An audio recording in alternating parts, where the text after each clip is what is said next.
女儿去学校呢要戴口罩哈，所以今天呢我也做了一款口罩收纳包。这个包呢外边呢有一个夹层，让它放用过的口罩，因为它吃饭的时候是要除下来的。里边的夹层呢，我给它搁了一个备用口罩，在这儿呢还有一个带拉链的口袋，我想再给它搁点湿巾纸啊、消毒液哈。这款包的包带，我在一端呢装了一个龙虾扣，它呢是可以拿下来的。平时到家以后呢，就可以把它从书包里边拿下来，放在门口放红领巾的地方，这样子呢，第二天换新的口罩拿呢也不容易忘记。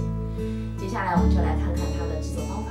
小包的材料呢很简单哈，大的呢这块是长度80厘米，宽20厘米；小的印花面料呢长度17厘米，宽度20厘米。这块是做里子夹层的材料，长度24厘米，宽度20厘米。咱们还需要一根20厘米长的拉链，拉链的两头呢我都包了布条。首先呢来做拉链的夹层，拿出2块小的材料，把拉链的正面呢和它的正面相对，搁在20厘米长的边上，然后呢把这块材料盖上去，车上这条线。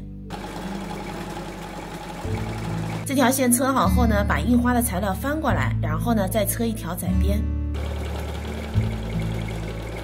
窄边车好以后呢，咱们把拉链的另一边对齐夹层材料的这条边，然后盖上大的主体材料，在这儿呢车上一条线。这条线呢咱们也车好了，接下来把2块印花材料20厘米长的边车在一起。接下来呢把材料翻到正面，做到这一步咱们来看一下哈，里边呢是一个带拉链的口袋。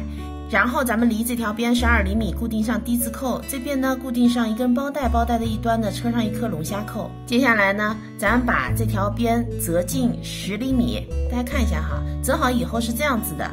那我们这片是向前折，这片呢是向后折。最后咱们用包边带把这2条侧边呢给包上。包边车好以后呢，咱们手上扣眼，钉上纽扣，咱们的包呢就做好了。这期视频呢就是这些了，感谢您花宝贵的时间来看我的视频，记得帮忙点赞哦，咱们下期再见。